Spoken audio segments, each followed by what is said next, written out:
Buen día, amigo y amiga que navega por internet. Yo soy Stephanie García y vengo a presentar el capítulo número 10 del podcast de la cuarentena, porque el quédate en casa no ha pasado de moda aún. Síguenos en Canalla TV, el canal que no se ve en la tele pero se escucha muy chido en esta plataforma. Y comenzamos. Como se hace de costumbre, hoy es viernes de invitado. Viernes de podcast, porque cuando existe la creatividad y las ganas surgen personas magníficas como nuestro invitado del día de hoy. Vamos en la misma carrera, somos de comunicación multimedia. Él ha dirigido varios proyectos audiovisuales, pues él es creador del canal de AATV. Con ustedes, Alfredo Carreón. ¿Cómo estás, Alfredo? ¿Qué onda, Steffi? Aquí estamos, un gusto estar aquí en tu proyecto que tienes en YouTube, con tu podcast que tienes aquí con invitados de la carrera de multimedia y amigos, colegas que tratan temas del arte y del cine, ¿verdad? ¿Cómo estás? ¿Qué ha sido de ti? ¿Qué tal la cuarentena? Pues, ¿qué te digo? Pues también nos ha afectado a todos, no nomás a mí. Difícil en cuestión de adaptarse, ¿no? Porque pues primero la escuela, los proyectos que estaba haciendo yo con compañeros, amigos, haciendo cortometrajes, quedaron un poquito abajo para no poderse producir. Pero ahorita ya regresando un poquito más a la normalidad, poco a poco hemos vuelto a salir de nuestro modo creativo para volver a producir nuestras ideas y demás cosas que quieran realizar. Oye, ¿qué tal? ¿La cuarentena ha sido productiva o pacífica? Las dos, pacífica y productiva, porque pues sí me he estado poniendo a escribir unas historias que he dejado de hace semanas, meses, que yo tenía la idea nada más como premisa de un guión o algo, y ahorita me he puesto a hacer escaletas, descripción de personajes, de cómo poderlos llevar a un guión ya de cortometraje para poder producirse ya en los próximos meses, que tengamos chance yo y algunos compañeros que me ayudan, amigos. Esperemos que sí se puedan llevar bien a cabo, porque sí me entra un poquito ya a veces la desesperación de crear cosas nuevas y quedarme siempre así en cuarentena, como que sí.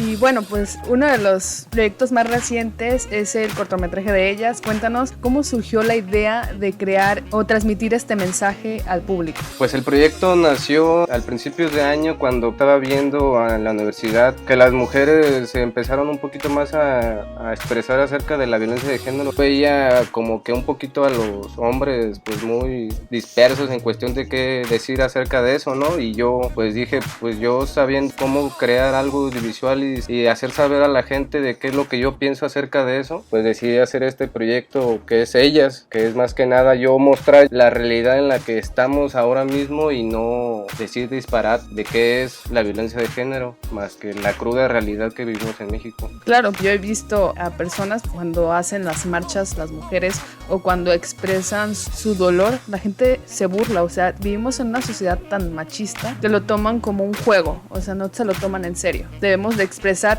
esa forma cruda para que la gente entienda cuál es el mensaje verdadero que quieren transmitir las mujeres. Personas como tú que tienen conocimientos en ciertos ámbitos para poder llevar a cabo este tipo de actividades, ¿no? Sí, aparte soy de los que creo que la educación viene desde casa, ¿no? Entonces mi mamá siempre fue hincapié en nuestra infancia, desde muy pequeños, decirnos acerca de esos temas de que a la mujer no se le pega ni con el pétalo de una rosa. Y esa frase siempre me la he llevado en mi vida, y cuando vi eso en la universidad de cómo se expresaban las mujeres, pues todavía no llegaban las referencias de cómo yo hacer este cortometraje. Me puse en la cuarentena a revisar muchas cosas de información acerca de feminicidios y toda esa cuestión, y encontré una campaña que hablaba acerca de eso, de la violencia de género, de una forma más llamativa para mí, porque a veces yo cuando dirijo algún proyecto, a veces tiendo a romper con la cuarta barrera de los actores, que es cuando voltean a ver hacia la cámara. Puedes ver eso mucho en el video, y a veces cuando rompes la cuarta pared de los actores, das esa sensación de que estás muy cerca del espectador, y eso yo quería dar a conocer en el video desde el principio. Y esa campaña eran fotografías fotografías de jóvenes volteando a ver mucho a la cámara, y eso fue lo que me llamó la atención. Aparte también de lo que decía en cuestión de, en pocas palabras decía, así pasa, así sucede y así pasará. Ponen así a una chica que es violada, a un chavo que está igual violando a creo que a 2 mujeres y otro sometiendo a uno en un baño, y al final aparece en esa campaña una mujer muerta en un baldío, y estaba fuertísimo el mensaje que yo vi ahí de acerca de esa campaña, y fue la que me hizo más moverme a mí para yo proyectar eso en imagen. Claro, y bueno, hay que poner en contexto a la gente. Ustedes no lo saben, pero yo también participé en ese cortometraje. Salí de una persona muerta. Se siente muy raro, no sé, salir de una persona que no tiene vida. La verdad es que sí fue un poquito difícil, más en las grabaciones, porque como te comentaba antes, o sea, pasaba la cámara y lo primero que debe representar, aunque sea un papel pequeño, tú debes de representar algo. Si estás muerto, no vas a mover las pestañas, no vas a respirar. Esa escena, desde el principio les había comentado al equipo de trabajo que iba a ser de las más difíciles. Tenía un montón de maquillaje, de arte y locación que tenía que estar a fuerza solo y expresar la crudeza en la que luego estamos viviendo, y eso era lo que quería proyectar, y lo encontré ahí en esta locación. Y yo, al viéndolas ustedes, dije, y se la rifaron muy bien las chicas que sí, salieron. Y lo que más me impresionó, la cantidad de gente que había en ese lugar. Nosotros todavía somos estudiantes y la gente, pues, ¿qué más espera de un producto de un estudiante, no? Pero ya cuando vives esta experiencia de grabar y de ver de que sí hay gente que está en la misma línea que tú, en el que te ayuda a desarrollar tu propio proyecto, dices, este es mi lugar y es lo que me gusta hacer, ¿no? En parte de hacer un cortometraje no es tan fácil porque debes de delegar muchas actividades. Tienes que confiar en alguien más para que haga ciertas actividades que tú puedes hacer, pero no puedes hacerlo todo. Desde el principio, de cuando yo empezaba a hacer mis proyectos, así era. Y yo tenía que hacerlo yo todo cuando estaba en la prepa, porque no encuentras a un equipo de trabajo ya en la prepa, lo encuentras más fácilmente en la universidad, que es donde vas a estar tú y que cohiben ahí todos tus compañeros de que ven los mismos temas y así. Sí, yo sé que no es sencillo. Y dices que en la prepa desarrollabas tus propios proyectos. Me imagino que esta actividad te apasiona ¿desde hace cuánto?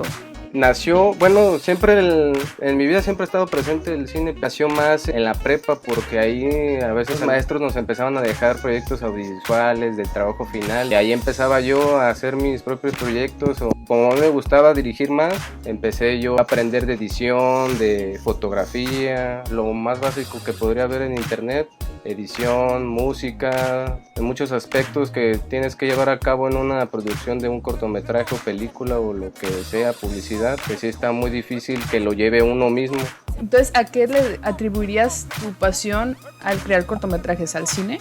¿Gusto por un video, hacer este tipo de trabajos? Me recuerdo muy bien que a veces mi mamá, cuando estábamos muy chiquitos, ella nos grababa con una videocámara de las antiguas, y ella nos grababa lo que hacíamos de lo que eras ahí en la casa o así. El primer acercamiento que tenía yo con cómo grabar y eso, pero siempre ha estado presente, solamente que ya sabes que cuando estamos en la época de la adolescencia, pues estamos en esa etapa en la que dices qué voy a hacer o así. Entonces dirigir fue más que nada un placer para mí en esos momentos, ¿no? Y aparte dije yo, o sea, es que mis actitudes profesionales van para eso, para producir cortometrajes y películas. También tienes que saber muchas cosas de maquillaje, de vestuario, de montaje, un montón de cosas, no solamente cómo grabar y demás, es saber muchos temas. Pues sí, más que nada tienes que hacer un poquito más de multitareas, hacerlo todo tú está un poquito más difícil. Hacía yo todo, pero lo hacía con el afán final, una satisfacción para mí, que decía, mira lo que logré con solamente hacerlo yo mismo.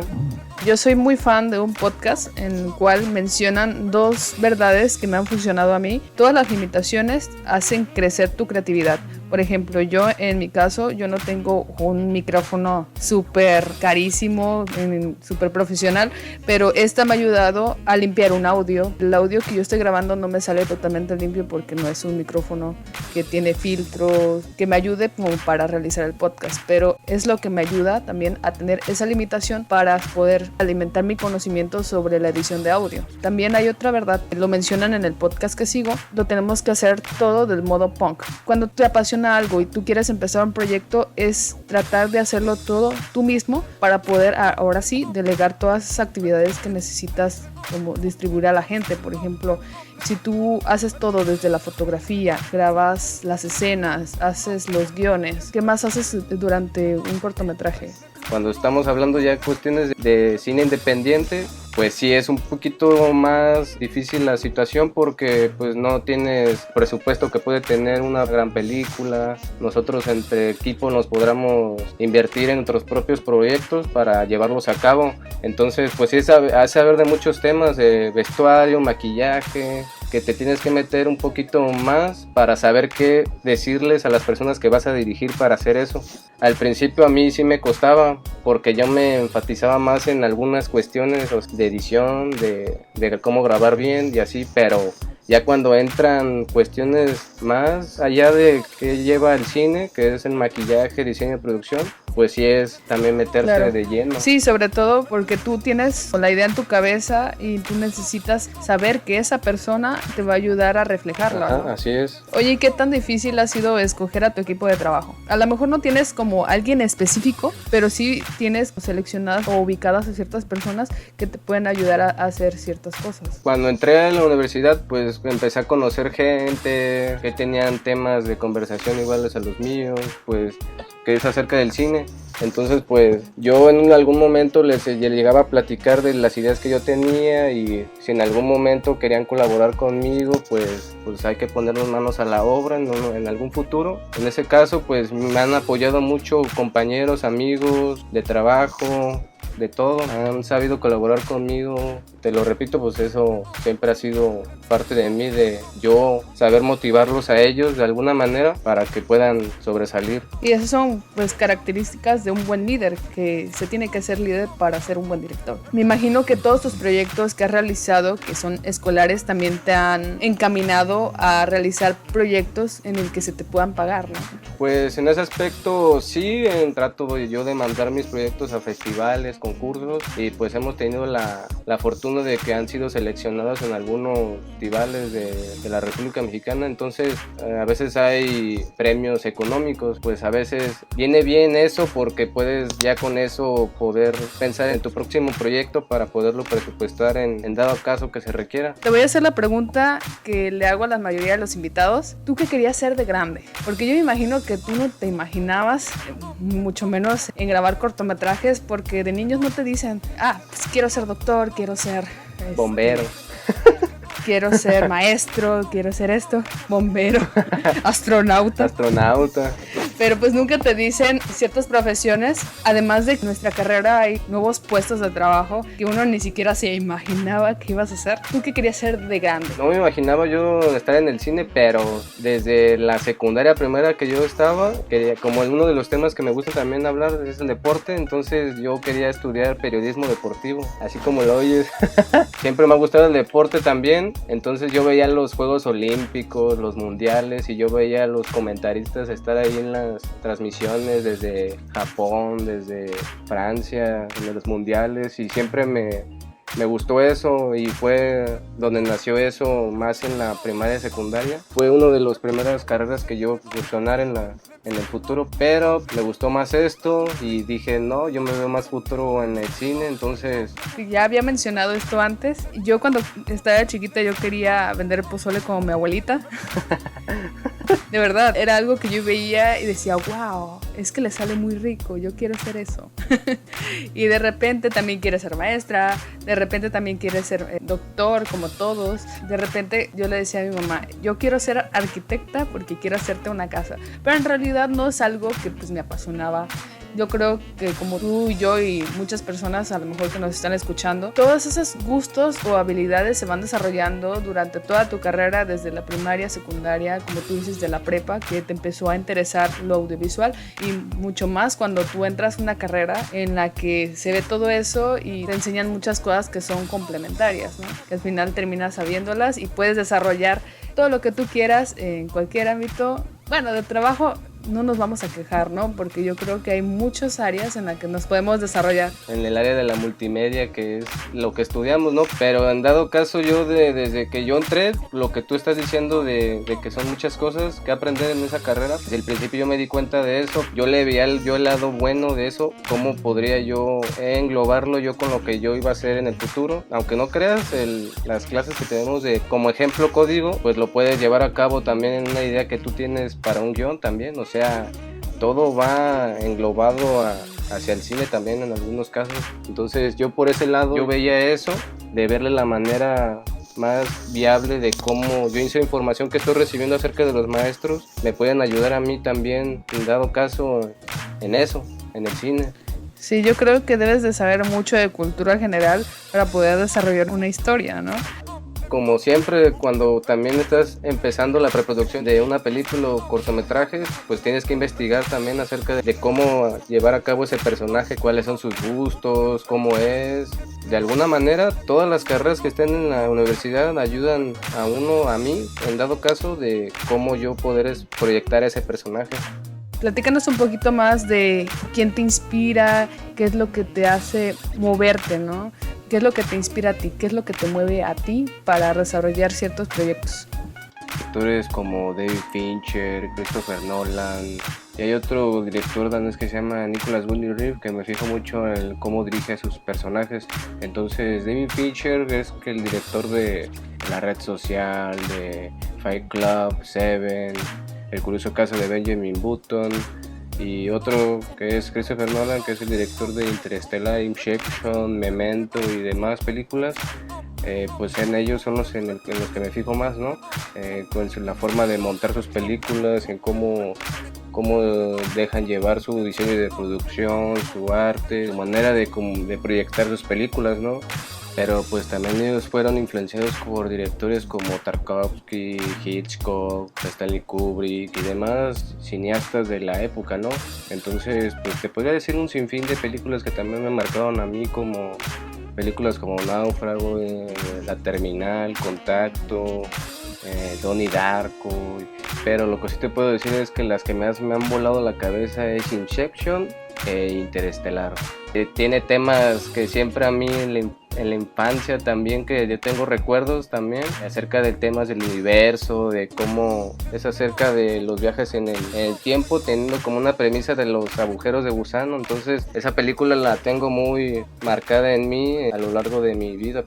Christopher Nolan, David Fincher, hay un director danés que también me llama mucho la atención, que se llama Nicolas Winding Refn, que es un director que hizo una película que se llama Driver. También me gusta mucho cómo dirige sus películas. Qué decir también de otros directores también que estuvieron en la urbe de las antesalas que teníamos antes, como Tarkovsky, Hitchcock, Stanley Kubrick y demás directores, ¿no?, que marcaron una época.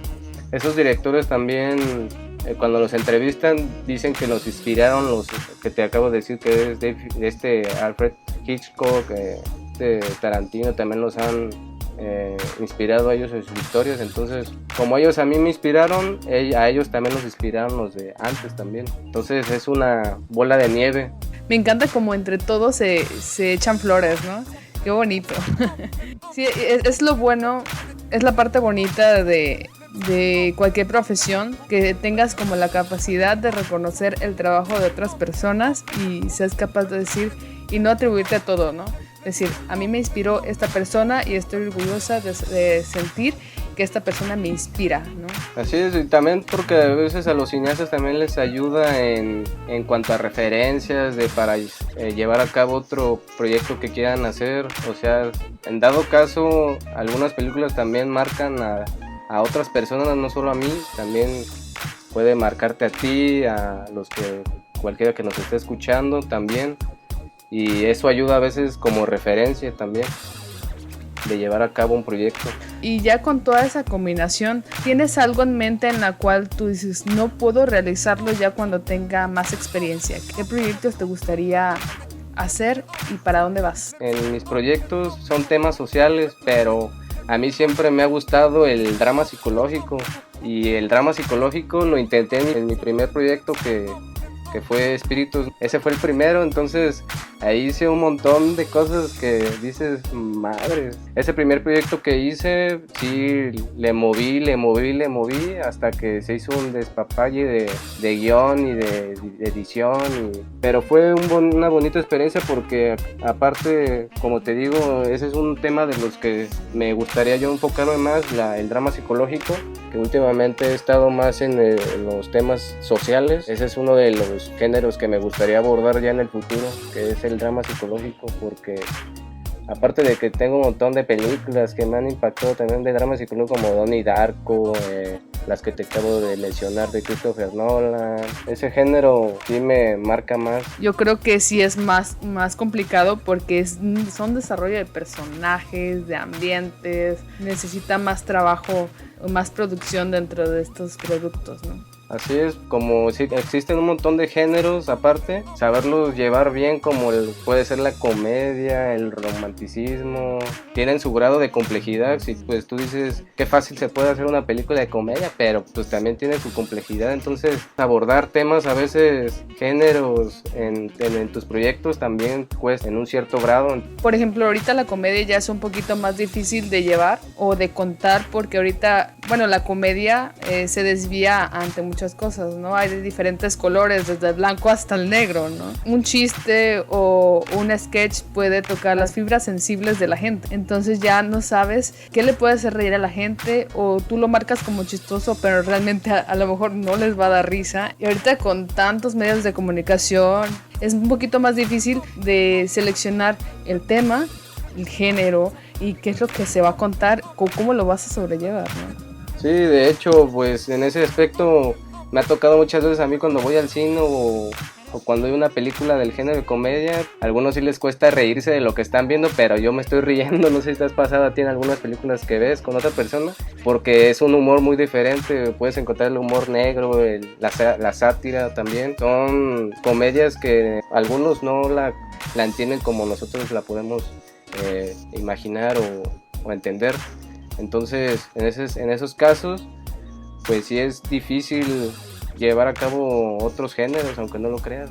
Claro, y además es lo bello del arte, ¿no? Es la forma en la que la interpretan las personas, pues va a haber opiniones de todos lados. ¿Tú cómo sobrellevas toda la crítica? No sé si te ha tocado de repente que alguien te diga, oye, hiciste mal esto, no me gustó tal cosa, ¿por qué te tocaste este tema? Que te ha llegado crítica, ¿cómo lo has tomado? Cuando yo trabajo también con las personas, sí les recalco también eso, una de esas cosas que es la autocrítica, que si al final me ven a mí haciendo algo que no les ha gustado, o que si les falta el respeto, que sí me lo digan a mí. Algunos compañeros también me han recalcado eso, y amigos más que nada, de cuando yo me equivoco cuando hago algo o así. Y eso antes no me gustaba a mí, pero la autocrítica, eso ya lo empiezas a observar más y dices, pues es que esto va a ser parte de ti en la cuestión del cine y tienes que aprender a sobrellevarlo. Entonces en esas no me ha llegado a afectar mucho al grado de que yo diga soy malo, no sirvo para esto, pero trato yo de darle la mejor forma y de cómo poder yo solucionarlo para poder avanzar más y reforzarlo más en mis actitudes para poder hacer otro proyecto en el futuro. ¿Qué tanto involucras a tu familia en tus proyectos? En algunos proyectos sí me han llegado a ayudar mi hermano. Han salido, en el primero que hice, salen mis dos hermanos, pues me han ayudado. Mi mamá me ayudó en el último que hicimos, en el de ellas. Me ayudó en el aspecto de maquillaje porque tuvimos un poquito de problemas en ese aspecto de que quién nos ayudaba. Porque como eran muchos extras, pues necesitaba la ayuda de ella. Entonces le dije, y pues ella sabe que siempre me ha gustado a mí hacer esto, y pues con el apoyo de ella pues se logró ahora en este proyecto. Pero mis hermanos, desde los principales, me ayudaban más en el aspecto de actuar, de producir también, de conseguirme locaciones. Oye, ya hablando de Corrupto, la historia que llevas de intento de asesinato, porque lo disfrazan, porque había como negocios ahí que no cuadraban, querían matarlo al güey, amenazarlo. Es algo que se reflejó en una noticia que vi hace días, igualito. No sé si llegaste a verlo, creo que era con un procurador, pero sí, realmente refleja muchas cosas que están en el país y la gente no lo sabe. Sí, es que de hecho en el segundo que hice, en el cortometraje Corrupto, que fue desde allí empecé a tocar temas más sociales. En ese año me acuerdo cuando estaba el presidente Peña Nieto, que fue donde dio más la corrupción a lo que da, que decíamos nosotros qué onda, ¿no? Entonces en ese me surgió la idea de yo recalcar mucho ese tema, y aparte porque lo mandé a un concurso que se tenía que hablar de esos temas, fue en la preparatoria, y que pues, también tuvimos el gusto de que nos seleccionaran en la prep en ese año. Y estuvo muy padre tocar ese tema, y aparte de que también nos hayan seleccionado a nivel de preparatorias de Jalisco. Entonces ese cortometraje lo toqué muy a fondo porque dije, no, a mucha gente sí como que le da miedo, no sé si te ha pasado de hablar de la corrupción hacia una persona. Entonces yo quería tocarlo hacia una persona del gobierno porque era lo que más estaba dando en ese tiempo. Lo quise mostrar de esa manera, un poquito del género de acción, no le puse tanta comedia, pero sí ese género ahí lo coloqué ahí, así salieron las cosas muy bien. Se ve el ruido en la cámara, mucho mal sonido, y así fue como principiante que lo hice yo en la preparatoria también, de que yo lo edité, y eso, pues esos aspectos ya no se me puede escapar, ¿verdad? Los temas del audio. Claro, es que todas esas cosas se aprenden haciéndolas nada más. O sea, tú vas viendo los detalles y tú en ese momento dices, esto qué se puede mejorar, qué es lo que estuve mal, y así tú mismo te vas calificando y tú mismo vas creciendo a tu ritmo, ¿no? Y bueno, ya para finalizar, ¿qué es lo que le recomiendas a todas esas personas que le gustaría entrar a lo audiovisual? Lo que yo les recomendaría, pues que se fijen mucho en lo que quieren ellos como personas también, porque yo poniéndome yo como ejemplo, pues yo sí me costó un poquito de trabajo yo de lo que quería hacer en estos temas del cine. Entonces es cuestión de reforzar sus actitudes y sus habilidades y de cómo verse en un corto, mediano y a largo plazo, porque en estas cuestiones del cine a veces es un poquito complicado porque tienes bajas, tienes altas y muchas cosas pasan en las cuestiones de producción, se tienen que resolver en cualquier momento. Entonces a veces sí nos pegan mucho a nosotros como cineastas ese tipo de efectos, problemáticas con cuestiones de producción. Es saber cómo resolver eso a futuro y llevar tú a cabo tu personalidad y tus actitudes, habilidades para llevarlas bien en lo que a ti te gusta, no en lo que te dicen las demás personas de qué vas a hacer y así. Solamente agarrar lo que tú sabes hacer mejor y llevarlo a cabo de una mejor manera. Bueno, Alfredo, pues muchas gracias por estar aquí. Muchas gracias por aceptar mi invitación. Son temas que no se pueden hablar con cualquiera, la verdad. Me gustó. Habláramos de cine, que habláramos de producción y de todo lo que tienes. Lo que se pudo tocar, ¿verdad? Porque el cine es para hablar como toda la vida, a todo dar. Que te vaya bien en tu proyecto que tienes, que está muy padre, de podcast. Poco a poco, te digo, o sea, nadie nacemos profesionales, no somos unas personas que si tenemos un buen material significa que va a ser bueno desde el principio, al contrario, o sea, todo es una estira y afloja. Debes de iniciar con tu celular y ir investigando y ir formando tu propio camino, y es lo que está haciendo tanto tú como yo. Este podcast ha llegado a su fin. Yo soy Stephanie García. Sigan escuchándonos en otros capítulos anteriores para que sepan de qué estamos hablando. Síganos en Canalla TV, el canal que no se ve en la tele, pero se escucha muy chido de todas maneras en esta plataforma. Y bueno, terminamos.